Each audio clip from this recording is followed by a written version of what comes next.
Hi, I'm Sophia Forrest and I play DANI KURK in BARONS.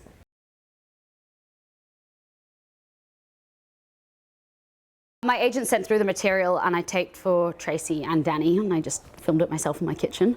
And then I met with the whole producing team and writing team and director Sean, and we talked through Tracy and Danny and who these people were, and I explained to them how, as a queer woman playing a queer character, this is my first ever queer role, and what that would mean to me, and how deeply I connect with Danny and her struggles throughout this show.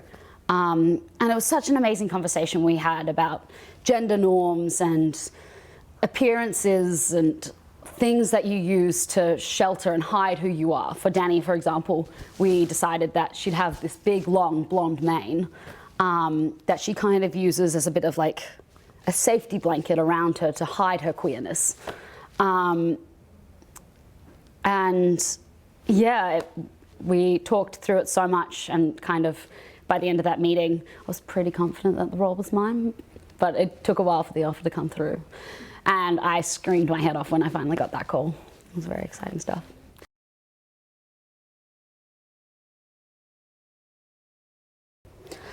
In the original script, the opening scene was Danny and Snapper surfing on cars and racing each other, and Danny won, of course.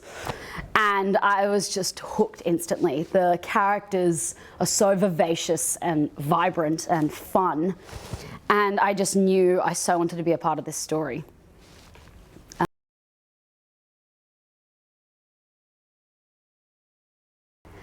I would describe Barons as at its core, it's a friendship drama.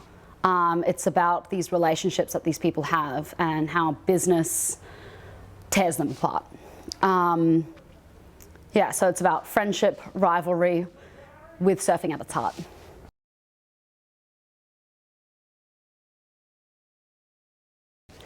Danny, when you first meet her, she's a little bit lost at the start of the series. She's working for her dad, trying to come up with what she wants her own business to be as she watches Trotter and Snapper build their empires. And she knows she wants to do that, but she's kind of pretty severely handicapped being a woman in the 70s.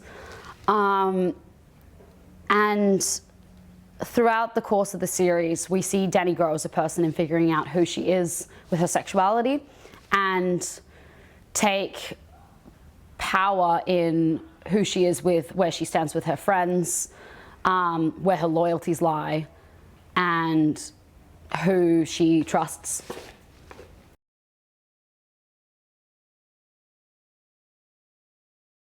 I would say the driving force that motivates Danny is loyalty and determination to find who she is.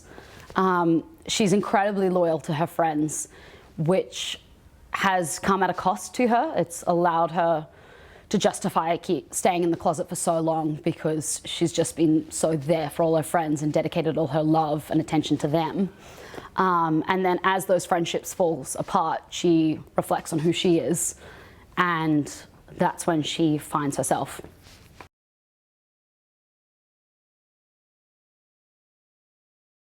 I've loved bringing the story of friendship to life, working with the beautiful Sean Keenan, Ben O'Toole. It's been so, Hunter Page Lochard. My God, we have so much fun on set. It's an absolute laugh riot all day. So that's probably been the biggest joy of this job, has been working with their phenomenal cast. Ambition is such an interesting driver throughout this story, because it tears Snapper and Trotter apart, and it builds Reg and Danny up. It allows them to find their own feet, while it completely destroys those two boys. So you can see how it's a double-edged sword. Freedom is something that is really focused on, particularly in Ep 1 when Reg gets drafted for the Vietnam War. And Danny is very staunchly against the Vietnam War. Go girl. And it's something that they all really fight, and they band together to protect Reg, to allow him to dodge the draft. And he ends up going to jail for that. So he loses his freedom by fighting for his liberty, which is so interesting. It's quite common throughout the series. You see with Dimmer and Snap, fighting for freedom fighting for financial freedom leads them to ensnare themselves in much deeper, darker webs with the infamous Mac. So it's funny, it's kind of like a constant push and pull between freedom and entrapment throughout this show. And same with Dani's sexuality. She's fighting for her freedom in figuring out who she is and the people she loves, but with the homophobia that is prolific at that time, she's very deeply trapped in the closet.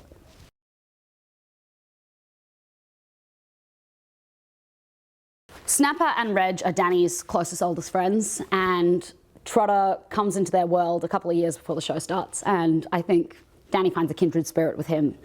Trotter and Dani are always laughing. They're very cheeky and naughty together, and it's been a lot of fun shooting that with Sean.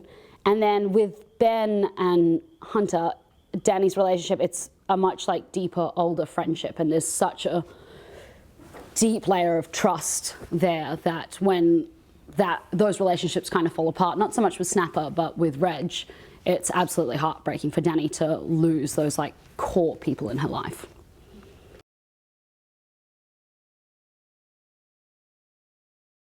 Keenan is a barrel of laughs, and whenever Trotter and Dani are on set together, we just play to the point where they're going cut, cut, cut.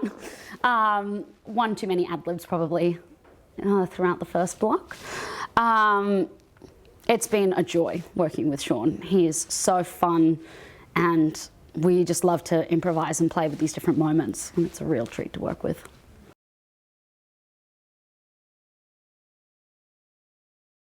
When I first read Snapper, I thought, what a vivacious douchebag.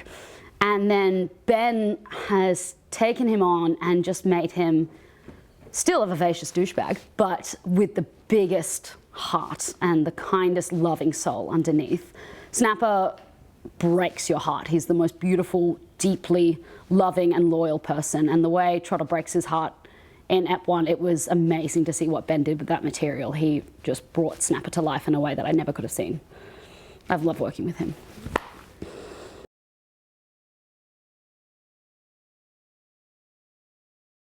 Dani and Reg, like, I reckon if Dani and Reg are the kind of kids that you would see photos of like them in the bath together when they're toddlers. Like, they've been inseparable since birth.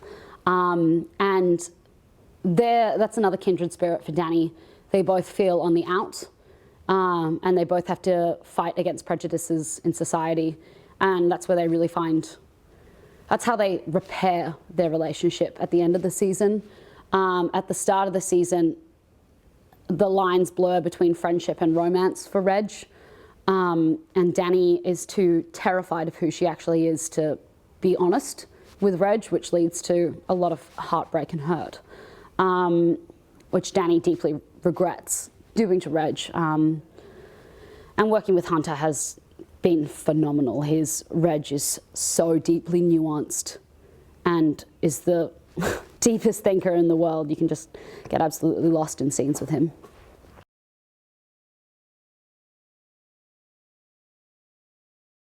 Dani, when you first meet her, she's just a ball of fun. She's one of the boys, and you could easily just take her at that face value and go, great, fun, like, laugh at the party kind of chick. And then as the series progresses, you just learn so much more about her and how deep her waters run and how much she's hiding, particularly from herself. And that really gets unearthed in Ep 2 when we meet the beautiful Shirley Kwong, played by Kat Van Davies, who is goddess. Dani is such a joy to play because she is so incredibly passionate, and I don't think I have words for it. Dani's made me reflect on who I am in so many ways because of all the struggles that she's gone through. What I've learned from playing Dani is to truly question who you are and accept whatever the answer is. Dani loves with her whole heart and soul, and it's made me reflect on how I want to be in relationships and who I am, and in accepting my sexuality as a lesbian.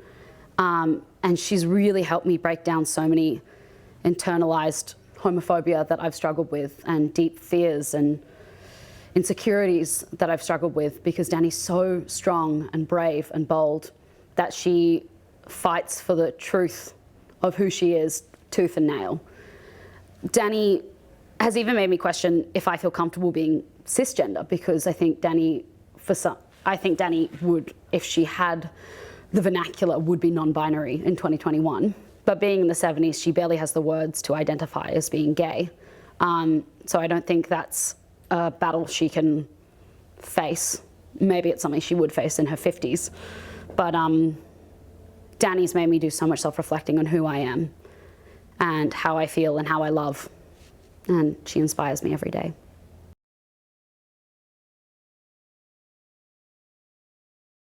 So after my first tape, and I knew that there was interest in me for Dani, I texted Sean being like, hey, I've got a meeting with the producers in a week and I need to be able to look them in the eye and say I can surf, because it's been a while since I surfed. So Sean took me out for a surfing lesson in Bondi, and it was kind of like riding a bike. It like just picked it back up and made me realize how much I missed it. And so I think the biggest in for me with Dani was surfing. The moment I got the offer, I just was in the water every single day, just trying to surf as well as she can. And there's something about surfing that just is so transformational, I think, for your mental health and physically. There's nothing like it, with the peace you feel when you're sitting out in the water and the adrenaline of when you get on a wave. I think that was such a big in for me with Dani. And then there's so many phenomenal documentaries. Girls Can't Surf is the best documentary I've ever watched in my life, and I found it so inspirational and such an insight into who Dani is and what she was fighting at the time. So that was a huge point of research for me. Brazen Hussies and Girls Can't Surf, two phenomenal documentaries that Liz put me onto. And I mean, I feel it. Like, even when I go out surfing, when I was out yesterday, there was only one other girl in the water and about 60 men. And like, most of the blokes are really great and they'll get out of your way when it's your wave and it's friendly. But there's some people who just like, they won't. I've had to get my board repaired 3 times because there'll just be guys sitting in my line and they won't bother getting out of the way for me. So I just fucking wipe out. They have seen my temper. I have a temper just like Dani. And boy, do I get angry when someone cuts me off.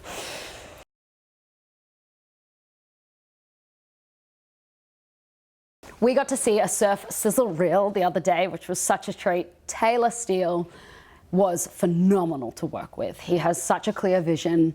He's the kindest, loveliest person in the entire world. And he would just give you these pointers of what he was trying to get in each moment, which would just like ground you in the scene if you were shooting it on the beach, or just make you feel so excited to run into freezing cold water in a bikini at 5 a.m. in the morning.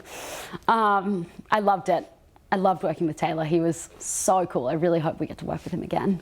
Season 2. Surfers are just going to love it. There's so many Easter eggs throughout the season. Keep an eye out for the extras. There's different people that you'll see that'll just make your jaw drop that they were a part of this project, which I think just speaks volumes for how deeply truthful the surf culture we paint in this show is, because we have absolute surf legends helping us tell this side of the story.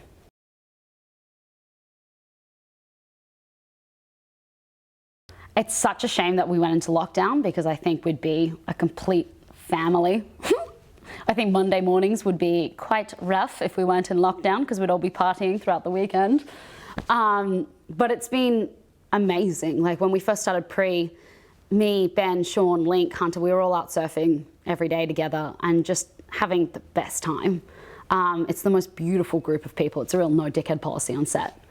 And everyone is so deeply embodied in their characters that you can all be having a laugh in between takes, and then it's like bang, straight into the moment, which is just so exciting to see such a caliber of talent. I feel so honored to be a part of this cast, and it makes my job so easy because I just get to play these incredible people.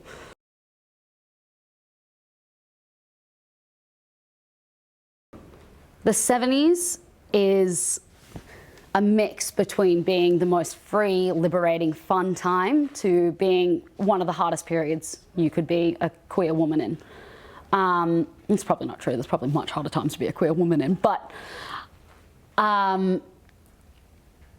for DANI, it's a combination between being so liberated and getting to live her best life of surfing every single day with all her best friends and running her own business, to the double-edged sword of being a gay woman and having to fight her own independence of who she is and if she'll be accepted in her town.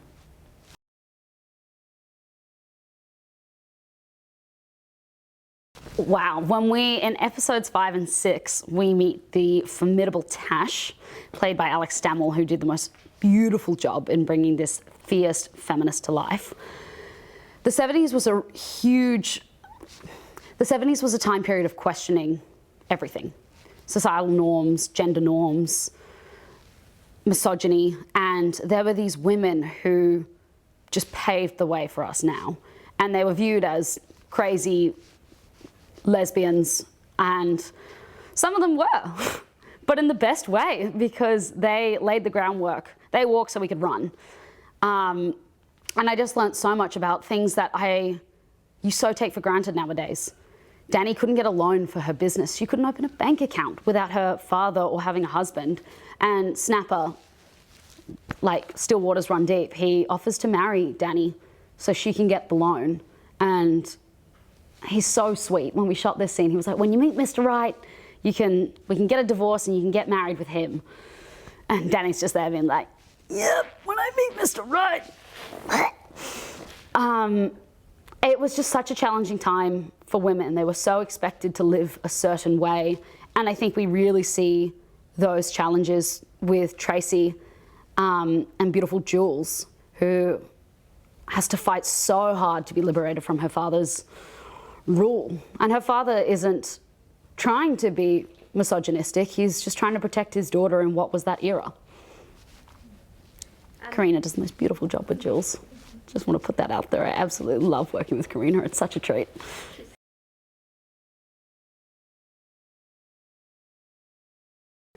With the 70s, I watched a lot of music videos and films from the time to just kind of see how they moved. And dancing back then was just so like wild and loose. And we've got a couple of like moments where we were allowed to just let loose and party. And I just had so much fun like trying to dance in what was that time period, because everyone was stoned, everyone was drunk and just having the best time. And I think you can just see that in people's body language and in how they walk and talk back then. It was just like a different era. And the music is just, I can't wait to hear what soundtrack gets put with Barons, but it's just going to absolutely elevate the material, because the time, we just don't make music like that anymore. And in terms of design, like, it has been so much fun being this absolute little grommet that DANI is, and she's got the coolest costumes. It's just so one of the boys. Sean is constantly trying to steal this flannel off me. And then Jake has done the most incredible job with our makeup. I'm not this tan usually, and not quite as weather worn. And we paint these freckles on every day, and it was kind of like the final cherry on top in finding DANI with her costume and makeup is such a big in for me. And I think it just shows so deeply who she is, that she's just burnt to a crisp 24/7 because she's too busy having fun.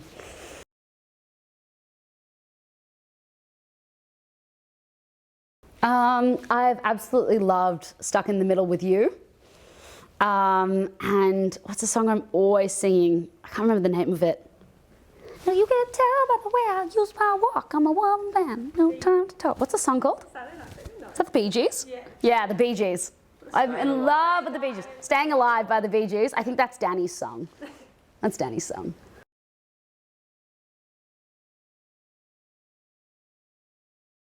Sean, Fadia and Taylor all work in very different ways, and that's one of the exciting things being an actor, is learning how they like to run their sets and how they like to approach a scene. Sean's seat is such a delight to work with. He is so deeply intelligent and kind and has the most empathy I think I've ever met in a person. And he just allows you to unlock different moments with these characters and just gives you the space to play. And then he'll come in and just give you these notes that are just like the perfect guide to how to get in to tell that right moment. I've absolutely loved working with Sean. And Fadia was so much fun. She has a very clear vision, and so you play with that, and it was kind of like, it went from being kind of the loose wild party of the 70s to doing like a tango with Fadia. It was great fun. For Block 2, having a female director come on board to help me tell the stories of learning about all this feminism, having her eyes open to the patriarchy and misogyny and actually how limited DANI has been. And different coming out moments with Reg, for example. It was really special having a female director for those moments. And Taylor Steele, I touched on this before, Taylor Steele is an absolute joy to work with. He has such a clear vision. The way he shoots is so stunning. And you just have so much fun that you don't mind freezing your tits off all day.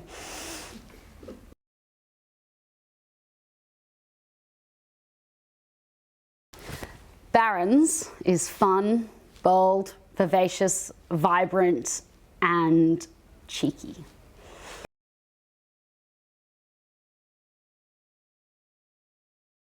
I think the stories and the characters are going to surprise people. I think they'll want to watch surfing drama led by the amazing Sean Keenan and Ben O'Toole, and they'll want to see these big, buff, beautiful boys bang heads and surf, and then they're going to find all these incredible, deeply nuanced characters that have been written throughout the show, telling these incredible human stories. Like, these people are flawed and they're finding their feet in a troubling time, and it's a really unique, special story to be a part of.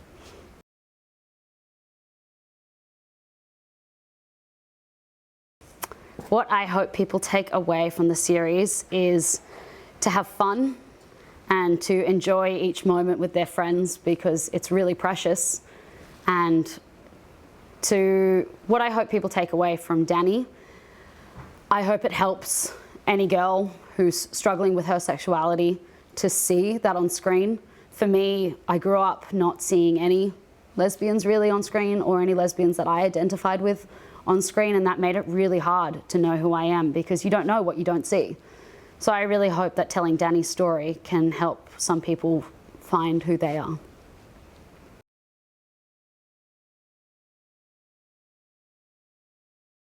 I think DANI in season 2, I want to see her take charge of her sexuality and really have fun in owning who she is. And I want to see her fight the fights for women in surfing and fight for female competitions.